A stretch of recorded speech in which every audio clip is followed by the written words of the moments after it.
Tasty potato masala curry. We can serve it along with chapati, appam, idiyappam, roti or rice. Let's move to the video. In a cooker, take 3 potato cut into small pieces.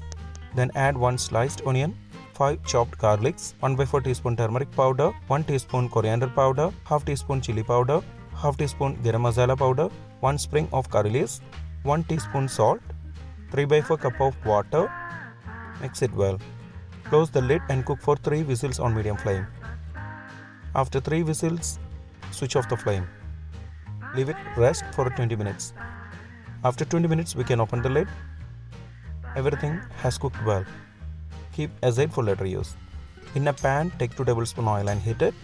When the oil is hot, add 1 teaspoon mustard seeds. After mustard seeds spluttering, keep it low flame.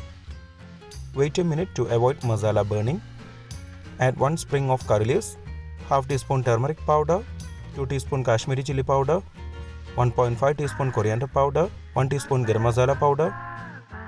Mix it well. Cook for 30 seconds on low flame.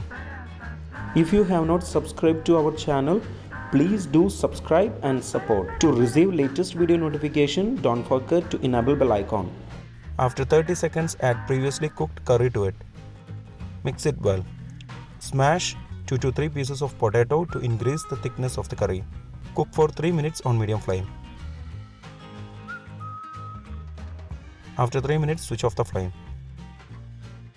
Our tasty potato masala curry is ready. We can serve it along with any food. Very tasty when served along with chapati, appam, idiyappam, roti or rice. Before skipping, please consider subscribing to my channel. Click here to watch the most recent video. I hope you will really like it. Click on top for non-vegetarian recipes or click below for vegetarian recipes. For all other interesting videos like snacks, South Indian recipes, North Indian recipes, desserts, drinks, please check the description box below.